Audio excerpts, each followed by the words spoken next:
ಎಲ್ಲರೂ ಗಣೇಶ ಹಬ್ಬ ಆಚರಣೆಯನ್ನು ಮುಗಿಸಿ ಗಣೇಶ ವಿಸರ್ಜನೆಯನ್ನು ಸಹ ಸಾಕಷ್ಟು ಜನ ಮಾಡಿರುವಂಥದ್ದು. ಇನ್ನು ಕೆಲವು ಕಡೆ ಗಣೇಶನ ಹಾಗೆ ಇಟ್ಕೊಂಡಿದ್ದಾರೆ, ವಿಸರ್ಜನೆಯನ್ನ ಮಾಡಿಲ್ಲ. ಹಾಗಾಗಿ ಗಣೇಶನ ವಿಸರ್ಜನೆಯ ವಿಚಾರವಾಗಿ ನಾನು ಈಗ ಮಾತಾಡಕ್ ಬಂದಿರುವಂಥದ್ದು. ಬಾಲಗಂಗಾಧರನಾಥ ತಿಲಕ್ ಅವರು ಎಲ್ರಿಗೂ ಗೊತ್ತಿರುವಂತಹ ವ್ಯಕ್ತಿ. ಬಾಲಗಂಗಾಧರನಾಥ ತಿಲಕ್ ಅವರೇ ಈ ಗಣೇಶ ಚತುರ್ಥಿಯನ್ನ ಆಚರಣೆ ಮಾಡಬೇಕು, ರಾಜ ಬೀದಿಗಳಲ್ಲಿ ಮೆರವಣಿಗೆಯನ್ನ ಮಾಡ್ತಾ ಭಾವೈಕ್ಯತೆಯ ಸಂದೇಶವನ್ನ ಸಾರಬೇಕು ಅನ್ನುವಂತಹ ನಿಟ್ಟಿನಲ್ಲಿ ಈ ಹಬ್ಬವನ್ನ ಆಚರಣೆ ಮಾಡಬೇಕು ಅನ್ನುವಂಥದ್ದು ಸಾಕಷ್ಟು ಜನ ಹೇಳುವಂಥದ್ದು. ಹಾಗೆ ಮತ್ತೊಂದು ಕಡೆ ಹೇಳೋ ಪ್ರಕಾರ ಬಾಲಗಂಗಾಧರನಾಥ ತಿಲಕ್ ಅವರು ಈ ಒಂದು ಗಣೇಶ ಚತುರ್ಥಿಯ ಮೆರವಣಿಗೆಯ ಸಮಯದಲ್ಲಿ ಬೇರೆ ಜಾತಿಯ ಜನಾಂಗದವರನ್ನ ನಾವು ಸೇರಿಸ್ಕೋಬಾರ್ದು, ಇದು ನಮ್ಮ ಹಬ್ಬ, ನಾವು ಮಾಡಬೇಕು, ನಮ್ಮ ಹಬ್ಬದಲ್ಲಿ ಬೇರೆಯವರನ್ನ ತಗೋಬಾರ್ದು ಅನ್ನುವಂಥ ನಿಟ್ಟಿನಲ್ಲಿ ಮಾಡಿದ್ರು ಅನ್ನುವಂಥ ಮಾತುಗಳು ಸಹ ಹೇಳ್ತಾರೆ. ಇದರಲ್ಲಿ ಯಾವುದು ಸರಿ ಯಾವುದು ತಪ್ಪು ಅನ್ನೋದು ನಮಗೂ ಸಹ ಗೊತ್ತಿಲ್ಲ, ಗೊಂದಲದಲ್ಲಿ ಇರುವಂತಹ ವಿಚಾರ. ಆದರೆ ಇಲ್ಲೊಂದು ಸಮಸ್ಯೆ ಆಗಿದೆ ವೀಕ್ಷಕರೇ. ಈ ಒಂದು ಸಮಸ್ಯೆಯ ವಿಚಾರವಾಗಿ ನಾನು ನಿಮ್ಮ ಹತ್ರ ಮಾತಾಡಬೇಕು ಅಂತ ಇವತ್ತು ಬಂದಿರುವಂತದ್ದು. ಗಣೇಶ ಚತುರ್ಥಿಯ ಸಮಯದಲ್ಲಿ ಸಾಕಷ್ಟು ಮುಸಲ್ಮಾನರು ಸಹ ಸೇರಿ ಈ ಒಂದು ಗಣೇಶ ಚತುರ್ಥಿ ಹಬ್ಬವನ್ನ ಆಚರಣೆ ಮಾಡುವಂಥದ್ದು. ಹೇಗೆ ಮೊಹರಂ ಹಬ್ಬವನ್ನ ಹಿಂದೂ ಹಾಗೂ ಮುಸಲ್ಮಾನರು ಸೇರಿ ಆಚರಣೆ ಮಾಡ್ತಾರೆ, ಏನು ಒಂದು ಹಿಂದೂ ಹಾಗೂ ಮುಸಲ್ಮಾನರ ಭಾವೈಕ್ಯತೆಯ ಸಂದೇಶವನ್ನ ಸಾರುವಂತಹ ಪ್ರಯತ್ನವನ್ನ ಮಾಡ್ತಾರೆ, ಅದೇ ರೀತಿ ಈ ಮುಕ್ಕೋಟಿ ದೇವರುಗಳಲ್ಲಿ ಏಕೈಕ ದೇವರು ಅಂತ ಹೇಳಿದ್ರೆ ಈ ಗಣೇಶ ಮಾತ್ರ. ಈ ಗಣೇಶ ಹಬ್ಬವನ್ನ ಮಾತ್ರ ಹಿಂದೂ ಹಾಗೂ ಮುಸಲ್ಮಾನರು ಸೇರಿ ಬಹುತೇಕ ಕಡೆ ಆಚರಣೆ ಮಾಡುವಂಥದ್ದು. ಈಗಾಗಲೇ ಸಾಕಷ್ಟು ಮಾಧ್ಯಮಗಳಲ್ಲಿ, ಸಾಮಾಜಿಕ ಜಾಲತಾಣಗಳಲ್ಲಿ ಇಂತಹ ವಿಚಾರಗಳನ್ನ ಕೇಳಿದ್ದೀವಿ, ನೋಡಿದ್ದೀವಿ ಸಹ. ಆದರೆ ಕೆಲವು ಕೋಮುವಾದಿಗಳಿಗೆ ಜಾತಿಗಳ ನಡುವೆ ಕಂದಕವನ್ನ ತಂದು ಬೆಂಕಿ ಹಚ್ಚಿ ಆ ಬೆಂಕಿಯಲ್ಲಿ ಬಿಸಿ ಕಾಯಿಸ್ಕೊಳ್ಳುವಂತಹ ಜನಗಳಿಗೆ ಇದೆಲ್ಲ ಜೀರ್ಣ ಆಗೋದಿಲ್ಲ. ಯಾಕಂತ ಹೇಳಿದ್ರೆ ಕೋಮುವಾದಿಗಳು ಮೊದಲಿನಿಂದಲೂ ಮುಸಲ್ಮಾನರನ್ನ ವಿರೋಧಿಸ್ತಾನೆ ಬಂದಿರುವಂಥದ್ದು. ಯಾವುದೇ ವಿಚಾರವಾಗಿ ತಗೊಳ್ಳಿ, ವಿರೋಧ ಮುಸಲ್ಮಾನರನ್ನ ಮಾಡ್ತಾನೇ ಬಂದಿದ್ದಾರೆ.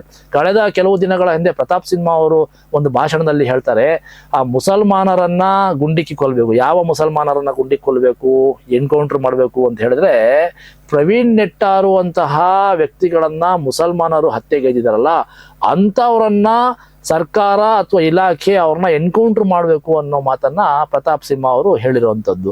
ನಾನು ಪ್ರತಾಪ್ ಸಿಂಹ ಅವರಿಗೆ ಒಂದು ಪ್ರಶ್ನೆಯನ್ನ ಮಾಡೋಕೆ ಬಯಸ್ತೇನೆ. ಪ್ರವೀಣ್ ನೆಟ್ಟಾರು ತರ ಸುಮಾರು ಜನಗಳನ್ನ ಮುಸಲ್ಮಾನರು ಕೊಲೆಗೈದು ಈಗಾಗಲೇ ಶಿಕ್ಷೆಯನ್ನು ಅನುಭವಿಸ್ತಾ ಇದ್ದಾರೆ. ಅದು ಶಿಕ್ಷಾರ್ಹ ಅಪರಾಧ, ಹಾಗಾಗಿ ಅವರು ಶಿಕ್ಷೆಯನ್ನು ಅನುಭವಿಸ್ತಾ ಇದ್ದಾರೆ. ಆದ್ರೆ ಪ್ರವೀಣ್ ನೆಟ್ಟಾರನ್ನ ಹೊರತುಪಡಿಸಿ ಎಷ್ಟೋ ಮುಸಲ್ಮಾನರನ್ನ ಸಂಘ ಪರಿವಾರದವರು, ಕೋಮುವಾದಿಗಳು ಇವರೆಲ್ಲರೂ ಸಹ ಸಾಯಿಸಿದಾರಲ್ಲ, ಅವ್ರನ್ನ ಎನ್ಕೌಂಟರ್ ಮಾಡಬಾರ್ದ ಪ್ರತಾಪ್ ಸಿಂಹ ಅವರೇ? ಇದೇ ಗೌರಿ ಲಂಕೇಶ್ ಅವ್ರನ್ನ ಶೂಟ್ ಮಾಡಿ ಸಾಯಿಸಿದಾರಲ್ಲ, ಅವ್ರನ್ನ ಎನ್ಕೌಂಟರ್ ಮಾಡಬಾರ್ದಾ? ಬರೇ ಪ್ರವೀಣ್ ನೆಟ್ಟಾರು, ಹಾಗೆ ಪ್ರವೀಣ್ ನೆಟ್ಟಾರು ತರ ಯಾರು ಸತ್ತಿದ್ದಾರೆ ಅಂತಹ ಹಂತಕರನ್ನ ಮಾತ್ರ ಟಾರ್ಗೆಟ್ ಮಾಡಿ ಎನ್ಕೌಂಟರ್ ಮಾಡ್ಬೇಕಾ? ಇದು ಯಾವ ನ್ಯಾಯ ಸ್ವಾಮಿ ನಿಮ್ದು? ವೇದಿಕೆ ಮೇಲೆ ಇಂತಹ ಬೆಂಕಿ ಹಚ್ಚೋ ಭಾಷಣಗಳನ್ನ ಮಾಡಿ ಜನಗಳಲ್ಲಿ ಏನು ಶಾಂತಿ ಸೌಹಾರ್ದತೆ ಇವತ್ತಿದೆ ಅದನ್ನ ಹಾಳು ಮಾಡಿ ನಿಮ್ಮ ರಾಜಕೀಯ ಬೇಳೆಯನ್ನ ಹಿಂದುತ್ವದ ಹೆಸರಿನಲ್ಲಿ ಬಳಸ್ಕೋಬೇಡಿ. ಇಲ್ಲಿನ ಜನ ಎಲ್ಲ ಬುದ್ಧಿವಂತರಿದ್ದಾರೆ. ಹಿಂದೂ ಮತ್ತು ಮುಸಲ್ಮಾನರು ನಾವೆಲ್ಲ ಒಂದೇ ಅನ್ನುವಂತಹ ಭಾವನೆಯಲ್ಲಿ ಬದುಕ್ತಾ ಇರುವಂತಹ ಜಾತ್ಯತೀತ ರಾಷ್ಟ್ರ ನಮ್ದು. ಅಂತಹ ರಾಷ್ಟ್ರದಲ್ಲಿ ಜಾತಿಗಳ ನಡುವೆ ಬೀಜವನ್ನ ಬಿತ್ತಿ ಕಂದಕವನ್ನ ತರುವಂತ ಕೆಲಸ ಮಾಡಬಾರದು. ಇಷ್ಟೆಲ್ಲ ಏನಕ್ಕೋಸ್ಕರ ಮಾತಾಡ್ತಾ ಇದ್ದೀನಿ ಅಂತ ಹೇಳಿದ್ರೆ ವೀಕ್ಷಕರೇ, ಈ ಕೋಮು ದ್ವೇಷ, ಜಾತಿವಾದ ಎಲ್ಲಿ ಜಾಸ್ತಿ ಇದೆ ಅಂತ ಹೇಳಿದ್ರೆ ಮಂಗಳೂರಿನ ಭಾಗದಲ್ಲಿ ಅತಿ ಹೆಚ್ಚು ಇರುವಂಥದ್ದು. ಇದು ಮಂಗಳೂರಿನಲ್ಲಿ ಶಾಂತಿ ಆದ್ರೆ ಇಡೀ ರಾಷ್ಟ್ರದಲ್ಲೇ ಶಾಂತಿ ಆಗುತ್ತೆ. ಮಂಗಳೂರಿನಲ್ಲಿ ಒಂದು ಸತಿ ಹತ್ಕೊಂತು ಅಂತ ಹೇಳಿದ್ರೆ ಜಾತಿವಾದ, ಕೋಮುವಾದ ಇವೆಲ್ಲವೂ ಇಡೀ ರಾಷ್ಟ್ರದಲ್ಲೇ ಹತ್ತಿ ಉರಿಯುತ್ತೆ.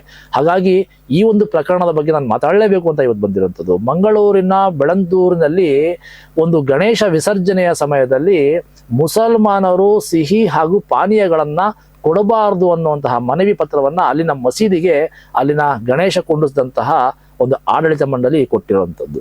ಯಾಕೆ ಅಂತ ಹೇಳಿದ್ರೆ ನೋಡಿ, ಇಲ್ಲಿ ಇದು ಗಮನಿಸಬೇಕಾಗಿರುವಂತಹ ವಿಚಾರ, ಯಾವ ರೀತಿ ಮುಸಲ್ಮಾನರನ್ನ ಇವರು ಟಾರ್ಗೆಟ್ ಮಾಡ್ತಾ ಇದ್ದಾರೆ ಅಂತ ಹೇಳಿದ್ರೆ ಬೇರೆ ಬೇರೆ ವಿಚಾರಗಳಲ್ಲಿ ಈಗಾಗಲೇ ಸಾಕಷ್ಟು ಮುಸಲ್ಮಾನರನ್ನ ಟೀಕೆ ಮಾಡಿಕೊಂಡು, ಟೀಕಾ ಪ್ರಹಾರವನ್ನ ಮಾಡಿಕೊಂಡು ಈಗಾಗಲೇ ಸಾಕಷ್ಟು ಇವರು ಬೇಳೆಗಳನ್ನ ಬೇಯಿಸ್ಕೊಳ್ಳುವಂತ ಪ್ರಯತ್ನದಲ್ಲಿ ವಿಫಲರು ಸಹ ಆಗಿದ್ದಾರೆ. ಇದು ಮುಂದಕ್ಕೂ ಆಗೋದಿಲ್ಲ. ಯಾಕಂತ ಹೇಳಿದ್ರೆ ಮುಸಲ್ಮಾನರನ್ನು ಈ ರಾಷ್ಟ್ರದಿಂದ ನಾವು ಕಿತ್ತಾಕ್ತೀವಿ, ಇದನ್ನ ಹಿಂದೂ ರಾಷ್ಟ್ರವನ್ನ ಮಾಡ್ತೀವಿ ಅನ್ನುವಂತಹ ಕನಸು ಕಂಡಿದ್ದಾರಲ್ಲ, ಅದು ಈ ಜನ್ಮದಲ್ಲೇ ಸಾಧ್ಯ ಇಲ್ಲ. ಈ ನನ್ನ ಭಾರತ ದೇಶ ಯಾರ ಅಪ್ಪನ ಸೊತ್ತಲ್ಲ. ಇಲ್ಲಿ ಪ್ರತಾಪ್ ಸಿಂಹ ಅಲ್ಲ, ಪ್ರತಾಪ್ ಸಿಂಹ ಬ್ರಹ್ಮನಂತಹ 10 ತಲೆಗಳು ಬಂದರೂ ಸಹ ಮುಸಲ್ಮಾನರನ್ನ ಈ ಮಣ್ಣಿನಿಂದ ಕಿತ್ತಾಕೋದಕ್ಕೆ ಅವರ ಅಪ್ಪನಿಂದನೂ ಸಾಧ್ಯ ಇಲ್ಲ. ಇದನ್ನ ಘಂಟಾಘೋಷವಾಗಿ ಹೇಳೋದಕ್ಕೆ ಬಯಸ್ತೇನೆ ವೀಕ್ಷಕರೇ. ನೋಡಿ, ಮಂಗಳೂರಿನ ಒಂದು ಗಣೇಶ ವಿಸರ್ಜನೆಯ ಸಮಯದಲ್ಲಿ ಸಿಹಿಯನ್ನ ಕೊಟ್ಟು ತಂಪು ಪಾನೀಯವನ್ನ ಕೊಡೋದನ್ನ ನೀವು ನಿಲ್ಲಿಸಬೇಕು. ಕಳೆದ ವರ್ಷ ಇದನ್ನ ಸೇವಿಸಿ ನಮಗೆ ಹಾಗೂ ನಮ್ಮ ಮಕ್ಕಳಿಗೆ ಅನಾರೋಗ್ಯ ಉಂಟಾಗಿದೆ, ನಮಗೆ ಆರೋಗ್ಯದ ಸಮಸ್ಯೆ ಆಗಿದೆ, ಹಾಗಾಗಿ ಈ ವರ್ಷ ನೀವು ಇದನ್ನ ಕೊಡಬಾರದು ಅನ್ನುವಂತಹ ಮನವಿಯನ್ನ ಕೊಟ್ಟಿರೋದು. ಸುಖ ಸುಮ್ಮನೆ ಆರೋಪಗಳನ್ನ ಮಾಡಿದ್ರೆ ಪ್ರಯೋಜನ ಇಲ್ಲ. ಇದನ್ನ ಸಾಬೀತುಪಡಿಸ್ಬೇಕು. ನಿಮಗೆ ಆರೋಗ್ಯದಲ್ಲಿ ಏರುಪೇರಾಗಿತ್ತು, ಅನಾರೋಗ್ಯದಿಂದ ನಿಮ್ಗೆ ಏನು ಸಮಸ್ಯೆ ಆಗಿತ್ತು, ಇದನ್ನ ನೀವು ಮೊದಲು ಸಾಬೀತುಪಡಿಸ್ಬೇಕಾಗುತ್ತೆ. ಸುಖ ಸುಮ್ಮನೆ ಯಾರೋ ಒಬ್ಬ ಮಾಧ್ಯಮದವರು ಬಂದ್ರು ಅವ್ರ ಹತ್ರ ಬೈಟಲ್ಲಿ ಏನೇನೋ ಮಾತಾಡ್ತೀವಿ ಅಂತ ಹೇಳಿದ್ರೆ ಗಾಳಿಯಲ್ಲಿ ಗುಂಡಾರಿಸುವಂತ ಕೆಲಸವನ್ನ ಮಾಡಬಾರದು. ನಿಮ್ಗೆ ಆಗಿರುವಂತ ಸಮಸ್ಯೆಗೆ ಎವಿಡೆನ್ಸ್ ಅನ್ನ ಕೊಡಬೇಕಾಗುತ್ತೆ, ಸಾಕ್ಷಿಯನ್ನ ಕೊಡಬೇಕಾಗುತ್ತೆ. ನಿಜವಾಗ್ಲೂ ಒಂದು ವೇಳೆ ಮುಸಲ್ಮಾನರು ಕೊಟ್ಟಂತಹ ವಸ್ತುಗಳಿಂದ ನಿಮ್ಮ ಆರೋಗ್ಯದಲ್ಲಿ ಸಮಸ್ಯೆ ಏರುಪೇರು ಆಗಿದ್ರೆ ಅದನ್ನ ಖಂಡಿಸುವಂತಹ ಅಧಿಕಾರ ಎಲ್ರಿಗೂ ಇದೆ, ಅದನ್ನ ಖಂಡಿಸಬೇಕು ಸಹ. ಯಾವುದೇ ಕಾರಣ ಇಲ್ಲದೆ ಸುಖ ಸುಮ್ಮನೆ ಮುಸಲ್ಮಾನರನ್ನೇ ಟಾರ್ಗೆಟ್ ಮಾಡಿಕೊಂಡು ಅವರ ಮೇಲೆ ಗೂಬೆ ಕುಂಡಿಸ್ಕೊಂಡು ಈ ರೀತಿಯಾದ ಆರೋಪಗಳನ್ನ ಮಾಡೋದು ಸರಿಯಲ್ಲ. ವೀಕ್ಷಕರೇ, ಎಷ್ಟೋ ಮುಸಲ್ಮಾನರು ಇವತ್ತು ಗಣೇಶ ಚತುರ್ಥಿ ಹಬ್ಬ ಬಂತು ಅಂತ ಹೇಳಿದ್ರೆ 1 ತಿಂಗಳು 2 ತಿಂಗಳು ಮುಂಚೆನೆ ಆ ಒಂದು ವಿಗ್ರಹವನ್ನ ಬಹಳ ಸುಂದರವಾಗಿ ನಾವು ಪೇಂಟಿಂಗ್ ಮಾಡಬೇಕು, ಅಲಂಕರಿಸಬೇಕು, ಆ ಮಾರ್ಕೆಟ್ ಅಲ್ಲಿ ನಮ್ಮ ಗಣೇಶ ತುಂಬಾ ಚೆನ್ನಾಗಿದೆ ಅನ್ನುವಂಥ ಹೆಗ್ಗಳಿಕೆಯನ್ನ ಪಡಿಬೇಕು ಅನ್ನುವಂತಹ ಕೆಲಸ ಮಾಡೋ ಪೈಕಿ ಸಾಕಷ್ಟು ಜನ ಮುಸಲ್ಮಾನರು ಸಹ ಇದ್ದಾರೆ. ಕೆಲವು ದೃಶ್ಯಗಳು ಈಗಾಗಲೇ ಸ್ಕ್ರೀನ್ ಮೇಲೆ ಹೋಗ್ತಾ ಇದೆ, ತಾವು ನೋಡ್ತಾ ಇರಬಹುದು. ಈ ದೃಶ್ಯಗಳಲ್ಲಿ ಒಬ್ಬ ಮುಸಲ್ಮಾನ ಗಣೇಶನನ್ನ ಪೇಂಟಿಂಗ್ ಮಾಡೋದ್ರ ಮುಖಾಂತರ ಅದನ್ನ ಒಂದು ಸುಂದರವಾದ ಮೂರ್ತಿಯನ್ನ ಮಾಡೋದಕ್ಕೆ ಪ್ರಯತ್ನವನ್ನ ಪಡ್ತಾ ಇದ್ದಾನೆ.